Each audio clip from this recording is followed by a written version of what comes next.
They say strength is built with iron, that pain is forged in plates, that somewhere between your deadlift and your delusion, you'll find discipline. But nobody talks about what happens after the fire burns out.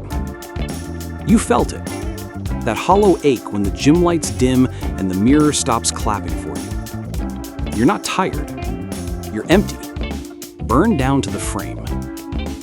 And that's the part nobody trains for, the silence. The morning you wake up and your motivation's dead on arrival.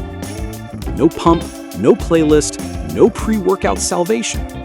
Just you and gravity. But emptiness? That's a gift. Because when there's nothing left to lift, that's when you finally see what's real.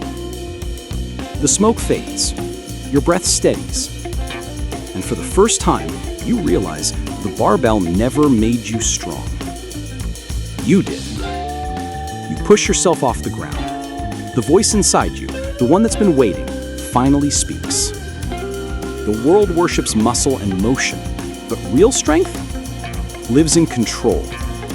It's not in the plates. It's in the pulse, the breath, the fight to move yourself. You burned the ego. You killed the machine. And what rose from the ashes was truth. No weights, no mirrors, no gym. Just gravity and you. You don't lift to look strong. You train to be unbreakable. Because you can fake the plates, but you can't fake control. You take one step closer to the camera. Calm, grounded, ready. You want strength? Stop chasing the medal. Master the body. Master yourself. You don't need a gym. You need this habit. They told you the gym was the temple of transformation, that walking through those doors was the first step to greatness, that buying the membership somehow meant you'd made a commitment. But let's be real. You didn't buy commitment. You bought convenience. The mirrors make you feel focused. The lights make you feel alive. The machines whisper, "You're doing great, bro." But what happens when that illusion fades? When the hype playlist stops? When you realize the treadmill's just a really expensive hamster wheel? Here's the truth. If your strength depends on a building, then what happens when that building closes? Because strength doesn't live in equipment. It lives in you, in the dirt, in the sweat, in the quiet spaces where no one's cheering.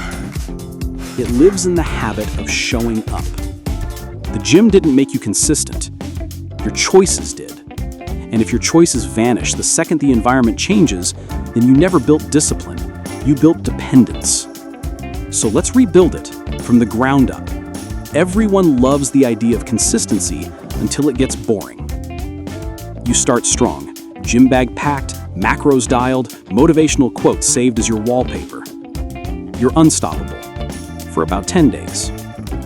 Then life happens. Work, sleep, a skipped session that turns into a skipped week. Suddenly you're restarting Monday for the 38th time this year. Consistency isn't glamorous. It's repetitive. It's dull. It's that invisible grind when no one's around to applaud you. And that's exactly why it works. Because the point of consistency isn't excitement, it's identity. It's proving to yourself that you keep promises even when nobody's watching. So when the gym's closed, when your schedule collapses, when life sucker punches you, you still move.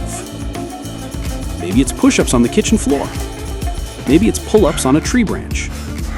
Maybe it's 10 minutes of breath work in a parking lot. It doesn't matter. Because the habit isn't the workout. The habit is the showing up. You ever see someone throw weights around like they're auditioning for a demolition crew? Slamming bars, screaming, shaking, chaos disguised as effort. They think they're strong because it looks loud. But real power is quiet. Control is the language of mastery. When you can slow down a rep until it feels like gravity's pleading for mercy, that's control. When you can freeze mid-movement and feel every fiber of your body working together, that's power. It's not about how much you can move. It's about how much you can command. You want to know what separates strength from chaos? Awareness. Control turns a basic push-up into a full-body war. Control turns a handstand into meditation. Control turns you from a participant into the puppeteer. Because here's the truth. Most people train to escape their body. You train to master it. That's the difference between noise and purpose. You say you're waiting for motivation. Cool. Let's wait together. Let's both sit here and wait for that mystical lightning bolt to hit you in the face and drag you into a workout. Spoiler, it's not coming. Discipline isn't sexy. It's not a quote on your phone or a YouTube montage at midnight. It's a decision you make every single day, usually when you least want to. You think it's about intensity. No. It's about follow-through. It's saying, I'll do it anyway. The gym gives you an illusion of structure, opening hours, classes, friendly faces. But the real world, it gives you excuses. And discipline is the art of calling those excuses out and moving anyway. Discipline doesn't care if you're tired. It doesn't care if you're not feeling it. It doesn't care about perfect form or fancy equipment. Discipline just asks, will you do it? Because the only difference between the strong and the weak is that the strong got it done. Long before gyms existed, humans moved because survival depended on it. We climbed trees, we chased food, we fought gravity before it had hashtags. You were born with that instinct.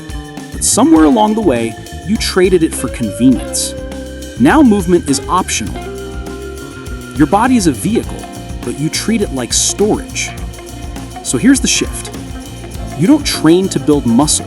You train to remember, to remind your body what it's capable of. Calisthenics, body weight control, ground contact, balance, these aren't alternative workouts. They're the original blueprint. And the crazy part is, the more you master these primal movements, the less you need the gym hall. You realize strength isn't something you go to, it's something you carry. You start to feel strong everywhere. In your commute, in your posture, in your breathing, every moment becomes training because movement never turns off. Here's how the real ones do it. They don't wait for motivation, they build momentum. They don't chase results, they chase rhythm. You wake up, move, breathe, show up. You do it again tomorrow. And again. And again. Soon it's not effort, it's identity. You stop thinking, I have to work out, and start thinking, this is who I am. That's what the habit means. It's not push-ups or planks or burpees. It's the commitment to keep going when the noise fades. It's waking up sore and saying, good. It's losing motivation and training anyway. It's turning the daily grind into sacred repetition. That's where real strength hides, not in the muscle, but in the mindset that built it. Let's be honest. The world doesn't need another motivational quote. It needs people who move. Because movement fixes everything. It rebuilds your confidence, clears your head, makes you sharp. It reconnects you with reality. So next time you think you need the gym, remember this. You already own the greatest training tool on the planet. It breathes, it adapts, it fights back. It's you. And once you learn to master that, there's nothing left to chase. You need a gym to be strong. You don't need motivation to move. You just need one thing. The habit. Because when the weights rust and the mirrors crack, you'll still be standing.